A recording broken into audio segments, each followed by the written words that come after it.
रिश्वत लेना अन्याय है, लेकिन सरकारी बाबू बहुत पढ़े लिखे होते हैं, उन्होंने गांधी जी के कथन को बड़ा अच्छा से लिया। अन्य अन्याय को उन्होंने लिया, अन्य को तोड़ा और फिर बचा आय, यानी अन्याय बना लिया। अन्याय शब्द एकदम सेम है दीदी, अन्याय अ आधा न यो में आकार यो अन्याय। अब उसको कैसे तोड़ा आपके सरकारी बाबुओं ने? अन्य, और बचा क्या? आय। और ये सच्चाई है। और मैं आपको सचेत भी करना चाहूंगा दीदी, क्योंकि आपके विभाग के तीन तीन पूर्व मंत्री, आलमगीर साहब अभी जेल में है, एनोस साहब और हरिनारायण साहब जेल की यात्रा कर चुके हैं। ये एक ऐसा विभाग है जिसपे पूरे राज्य की नजर है और इसका इतिहास भी आप देख लीजिए। इसलिए मैं आपको सचेत भी करना चाहूंगा कि आप सावधान रहिएगा, बड़ी मेहनत से यहाँ तक आई है। धन्यवाद अध्यक्ष महोदय।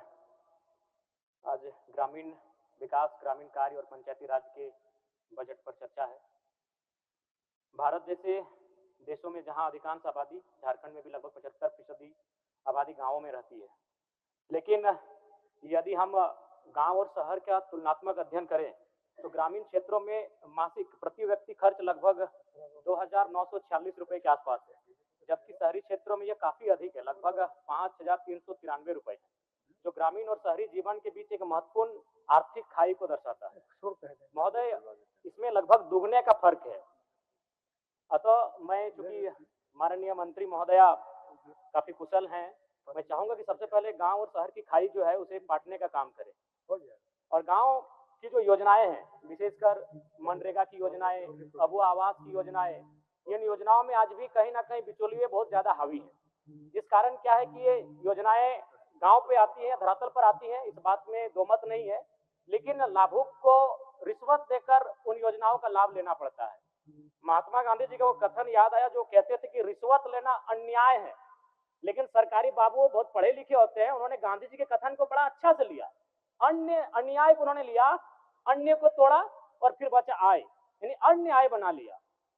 अन्याय शब्द एकदम सेम है दीदी, अन्याय अ आधा न यो में आकार यो अन्याय। अब उसको कैसे तोड़ा आपके सरकारी बाबुओं ने? अन्य, और बचा क्या? आय। और ये सच्चाई है। और मैं आपको सचेत भी करना चाहूंगा दीदी, क्योंकि आपके विभाग के तीन तीन पूर्व मंत्री, आलमगीर साहब अभी जेल में है, एनोस साहब और हरिनारायण साहब जेल की यात्रा कर चुके हैं। ये एक ऐसा विभाग है जिसपे पूरे राज्य की नजर है और इसका इतिहास भी आप देख लीजिए। इसलिए मैं आपको सचेत भी करना चाहूंगा कि आप सावधान रहिएगा, बड़ी मेहनत से यहाँ तक आई है। थोड़ा सा जेएसएलपीएस की मैं बात कर लूं। महिला सशक्तिकरण और आजीविका पर काम करती है। ला, रेशम, तसर रेशम उत्पादन और वनोपज पर आधारित उद्योग जैसे टोकरी बनाना, पत्तल बनाना आदि स्थानीय रोजगार के महत्वपूर्ण साधन है। और मैं मानता हूं, और आप विशेष इस बात पे ध्यान दें, क्योंकि अगर गोवा की आज औसत आय 3.57 लाख रुपए और सिक्किम की औसत आय 2.92 लाख रुपए हैं, जिनमें महिलाओं का एक महत्वपूर्ण योगदान है। अध्यक्ष महोदय, ग्रामीण विकास में सड़क निर्माण, पुल निर्माण बड़े महत्वपूर्ण होते हैं, क्योंकि विधायकों की एक जवाबदेही बनती है। और बहुत सारे विधायकों ने इस बात को उठाया कि पिछले वित्तीय वर्ष में कई ऐसी अनुशंसाएं हुई जिनमें कार्य नहीं हुआ है। इस बात को मानिए, मैंने आपको कई बार कहा है। दूसरी बात, शिक्षा विभाग में ऊपर में क्या हो रहा है, स्वास्थ्य विभाग में ऊपर में क्या हो रहा है, जनता को मालूम नहीं है। लेकिन अध्यक्ष महोदय, मंत्री महोदय, आपका जो विभाग है ये गांव की जनता जानती है, वो सीओ वीडियो को समझती है। और जमुआ में हाल ही में एक घटना घटी थी जिसमें शायद सीओ थे अथवा वीडियो थे, जिनकी गाड़ी पर खूब पथराव किया गया था। इसका मूल कारण है रिश्वत लेना। इसलिए मैं आपसे आग्रह करता हूं, गांव, आज हम लोग बजट पे चर्चा कर रहे हैं, बजट पे बड़ी बड़ी बातें कर रहे हैं और बहुत बड़ा बजट भी है, लेकिन गांव के लोग ब्लॉक को समझते हैं, अंचल को समझते हैं और थाना को समझते हैं। अधिक में 30 सेकंड दे दीजिए, कोई नहीं, आप बोलिए। इसलिए कम से कम काम आप करिए, हमारा काम हम कर रहे हैं, बोलिए।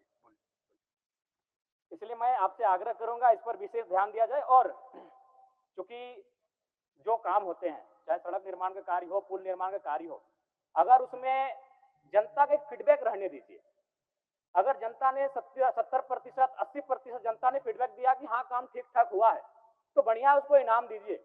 लेकिन जनता ने अगर उस काम को नकारा तो ऐसे ठेकेदारों पर, संवेदकों पर और जो संबंधित अधिकारी हैं उन पर जांच होनी चाहिए और उस एजेंसी को ब्लैक लिस्टेड भी करना चाहिए।